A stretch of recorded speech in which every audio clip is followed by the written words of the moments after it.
To keep it real, a lot of the time we make scoring harder than it is. Even players who score 20+ points a game, some of the best players in the world, they don't score only tough buckets. They get their easy ones too. And realistically, I would say that the vast majority of their buckets are actually easier shots. So by just simplifying the way that you're scoring, implementing some of these ways into your game, you'll not only score more, but easier, conserve more energy, start to build up that psychological momentum. A lot of the time, getting some of these easy buckets can lead to us making some of these tougher shots because we get into that flow state. So it can do a lot for you. And at the end of the day, coaches like seeing players who get easy buckets, even when they're not shooting crazy shots off of crazy moves. So let's break down exactly how you can start getting easy buckets.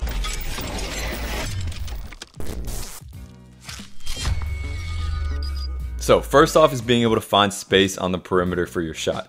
This is low-key an art, but it just doesn't get talked about enough. And literally just looks like this. A small relocation along the three-point line to a different, more optimal spot. So we got to get good at relocating for two main reasons. Number one is to find the open pocket of space. As defenders collapse into help, different spots on that three-point line become a little bit more open. So our goal is to find the spot with the most distance possible from any of our defenders, like he does here, to make it the longest closeout possible. Because yes, we may seem super open, but can we be more open? And the second reason is to make it the easiest and quickest pass for your teammate who has the ball. Ultimately, you could be wide open, but if your teammate can't get you the ball, it don't matter. I see players complain all the time about not getting the ball when they're open. And yes, they may have been open, but they didn't relocate to where they were seen or where it's a makeable pass. So here, for example, if Larkin stays in the corner, yeah, he's open, but he ain't getting that pass. So he scoots up a bit and is able to receive that pass for the tray ball. These don't have to be crazy movements, clearly. It can literally just be micro adjustments, but it's got to be something we get good at.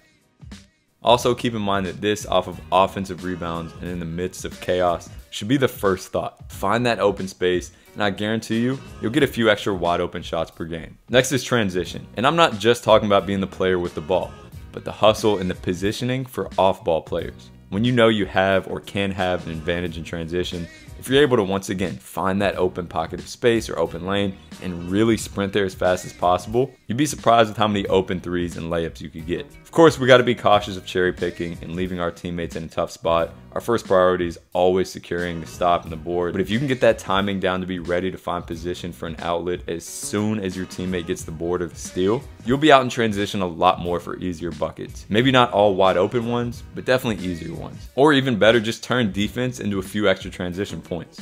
If you're able to get a steal or force a bad pass, that's a few easy points per game for you or for your teammates.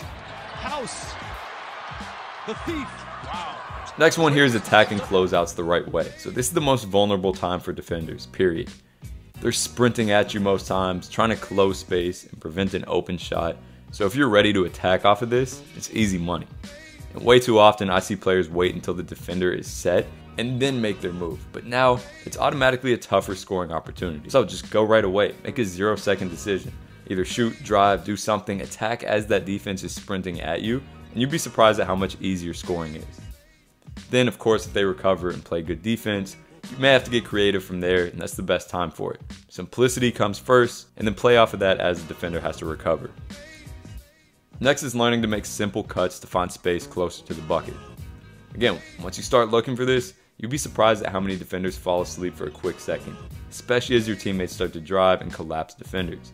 And you may not get it, but if you do, it's usually one of the easier buckets you can get. Again, this is a whole art in itself, but if you can get the timing down, the angles to ensure you secure an easy shot, and then of course the ability to quickly catch and score, that's easy points, I promise you. Then an underrated one is understanding spots and space in the mid-range. Realistically, most players play a little bit more for a three or a drive to the paint, both on ball and help defenders. So usually there's going to be some open space in that mid-range area, just about finding it. And the key here is that we're going to have to utilize different angles and directions. Most players are only comfortable taking that standard length pull up right in the direction of the rim, but if you're able to take these short dribbles too, and even move laterally to the sides, you can find that space much easier for open shots. If I catch it here, I don't have to just go straight downhill with that. I can take a little lateral dribble to separate out.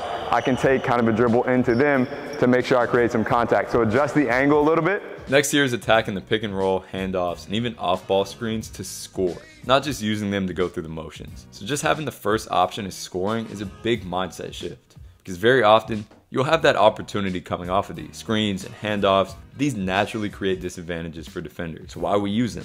But many times, players come off these looking to pass and forfeit easy scoring opportunities. Of course, don't have tunnel vision, but definitely think score first.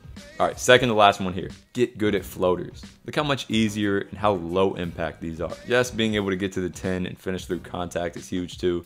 But if you're able to avoid this a couple times a game with the float game, not only will it probably increase your shooting percentage in this area, but will help you save energy, and you'll probably get injured less as well. Imagine attacking a big to the chest 5 to 6 times a game. There's a much higher chance of you getting injured this way than if you throw up a controlled, comfortable floater. And then the last one is a big one. Hustle plays, mainly in the form of getting offensive boards. Again, you'd be surprised. Of course, be ready to get back on defense too, but if you're in a decent position to go for it, or at least be ready for it, do it. There are so many defenders that completely space out after a shot. There are also a lot of tip outs that can come out to you for an easy bucket. So take advantage of these, and I guarantee you, you'll get at least 1 or 2 a game, which could lead to easy scoring opportunities. So if you score 6 points off of reposition threes, 2 in transition, 4 off of attacking closeouts, 2 off of cuts, 4 off of middies, 2 off a handoff or a pick and roll, 2 off of a floater, and then 4 off of hustle points, that's 24 points. Yeah. And you didn't even have to go get a tough bucket. So of course, work on your skills, right? Be able to score when it is better defense, and it's not easy. But if you're able to tack on these easy buckets onto your game, I promise you it's going to change everything. So as always, thank you guys so much for tuning in. I truly appreciate the support.